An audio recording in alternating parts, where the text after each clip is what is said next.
بسم اللہ الرحمن الرحیم۔ والذین یصلون، اور وہ جو اسے جوڑتے ہیں، ما امر اللہ بہ ان یوصل، جس کے جوڑنے کا اللہ جو اسے جوڑتے ہیں، ما امر۔ بسم اللہ الرحمن الرحیم۔ والذین یصلون، اور وہ جو اسے جوڑتے ہیں، ما امر اللہ بہ ان یوصل، جس کے جوڑنے کا اللہ نے حکم دیا،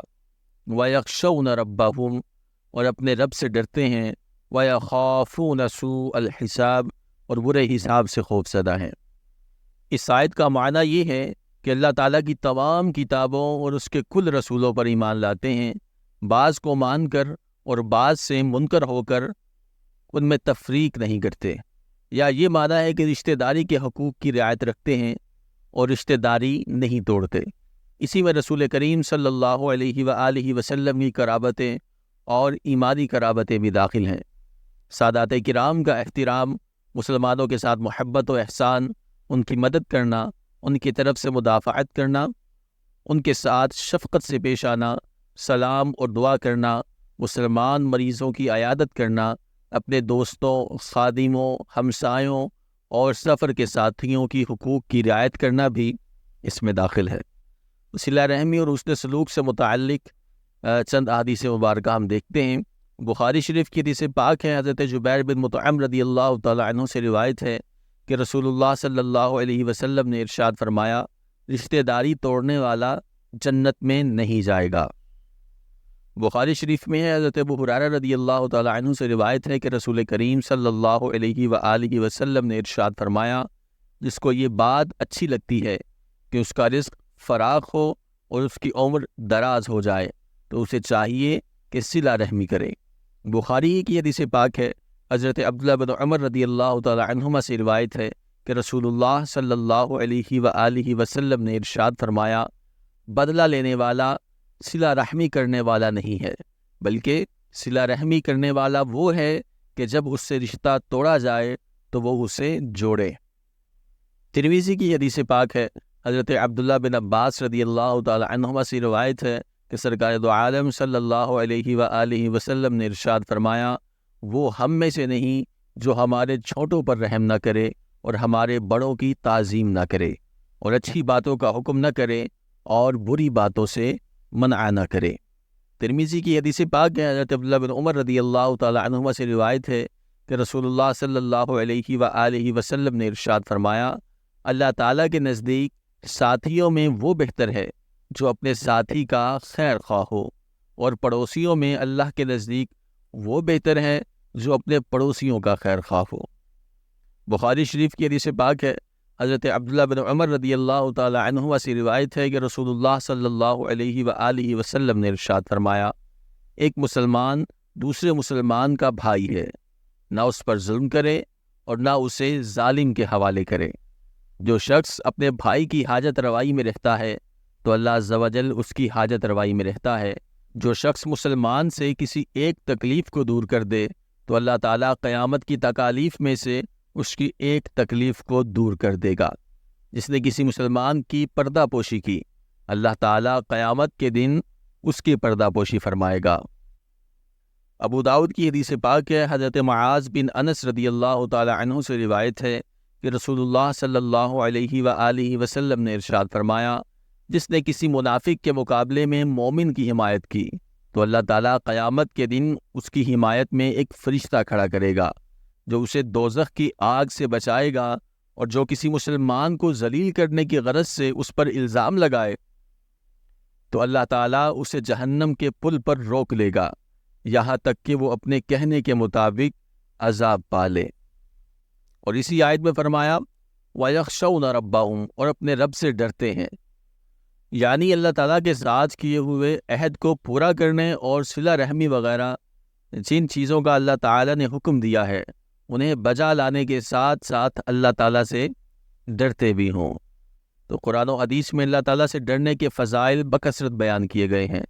تو ترغیب کے لیے چند آیات اور حدیث مبارکہ یہاں پر ذکر کی جاتی ہیں۔ سورہ رحمان میں اللہ تعالیٰ نے فرمایا، وَلِمَنْ خَافَ مَقَامَ رَبِّهِ جَنَّتَانِ، اور جو اپنے رب کے حضور کھڑے ہونے سے ڈرے اس کے لیے 2 جنتیں ہیں۔ ایک اور مقام پر سورہ زخرف میں فرمایا، والآخرۃ عند ربک للمتقین، اور آخرت تمہارے رب کے پاس پرہیزگاروں کے لیے ہے۔ ایک اور جگہ ارشاد فرمایا سورہ حجر میں، ان المتقین فی جنات وعیون، بے شک ڈرنے والے باغوں اور چشموں میں ہوں گے۔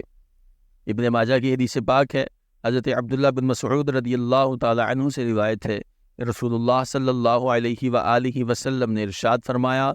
جس مومن بندے کی آنکھوں سے اللہ تعالیٰ کے خوف کی وجہ سے آنسو نکلے، اگرچہ وہ مکھی کے سر کے برابر ہوں، پھر وہ آنسو بہہ کر اس کے چہرے پر آ جائے تو اللہ تعالیٰ اسے جہنم پر حرام کر دیتا ہے۔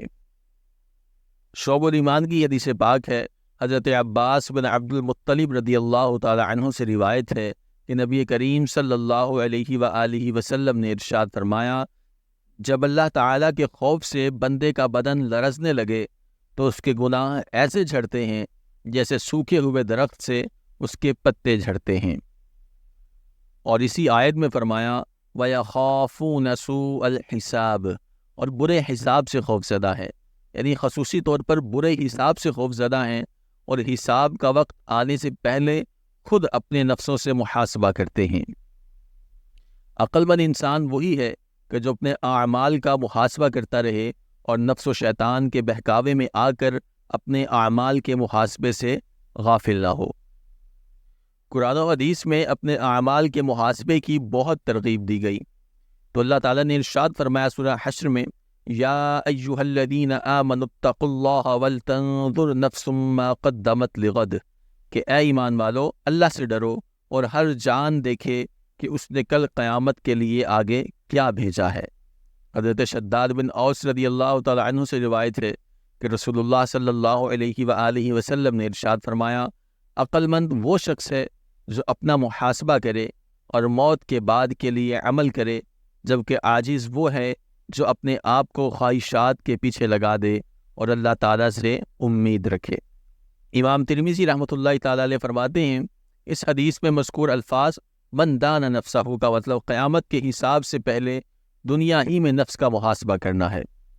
حضرت عمر فاروق اعظم رضی اللہ تعالیٰ عنہ فرماتے ہیں کہ اپنے نفسوں کا محاسبہ کرو اور اس سے پہلے کہ تمہارا محاسبہ کیا جائے، اور بڑی پیشی کے لیے تیار ہو جاؤ۔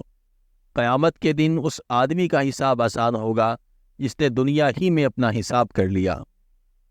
حضرت میمون بن مہران رضی اللہ تعالیٰ عنہ فرماتے ہیں کہ بندہ اس وقت تک پرہیزگار شمار نہیں ہوتا جب تک اپنے نفس کا ایسے محاسبہ نہ کرے جیسے اپنے شریک سے کرتا ہے کہ اس نے کہاں سکھایا اور کہاں سے پہنا۔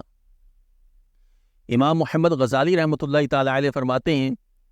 جس طرح تاجر دنیا میں ایک ایک پیسے کا حساب کر کے کمی زیادتی کے راستوں کی حفاظت کرتا ہے یہاں تک کہ اسے اس میں کچھ بھی نقصان نہیں ہوتا، فرمایا تو اسے چاہیے کہ نفس کے معمولی سے نقصان اور مکر و فریب سے بھی بچے، کیونکہ یہ بڑا دھوکے باز اور مکار ہے، لہٰذا اپنے اس سے پورے دن کی گفتگو کا صحیح جواب طلب کرے اور اپنے نفس سے اس بات کا خود حساب لے اس کا قیامت کے دن دوسرے لیں گے۔ اسی طرح نظر بلکہ دل کے خیالات اور وسوسوں، اٹھنے بیٹھنے، کھانے پینے، سونے، یہاں تک کہ خاموشی کا بھی حساب لے کہ اس نے خاموشی کیوں اختیار کی تھی، اور سکون کے بارے میں پوچھ گچھ کرے کہ اس سکون کا کیا مقصد تھا۔ سب ان تمام باتوں کا علم ہو جائے جو نفس پر واجب تھی اور اس کے نزدیک صحیح طور پر ثابت ہو جائے کہ کس قدر واجب کی ادائیگی ہوئی ہے، تو اس قدر کا حساب ہو گیا۔ اب جو باقی رہ گیا اسے نفس کے ذمہ لکھ لے اور اسے دل کے کاغذ پر بھی لکھ دے، جیسے اپنے شریک کے ذمے باقی حساب کو دل پر بھی لکھتا ہے، اور حساب و کتاب کے رجسٹر میں بھی یہ لکھ لے۔ پھر جب نفس قرض دار ٹھہرا تو ممکن ہے کہ اس سے قرض وصول کرے، کچھ تاوان کے ذریعے، کچھ اس کی واپسی سے، اور بعض کے حوالے سے اسے سزا دے، اور یہ سب کچھ حساب کی تحقیق کے بعد ہی ممکن ہے،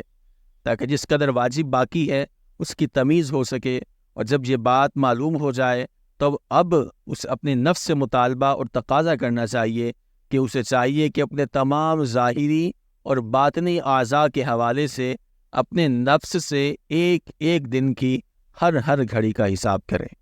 اللہ تبارک و تعالی ہمیں اپنے اعمال کا محاسبہ کرتے رہنے کی توفیق عطا فرمائے،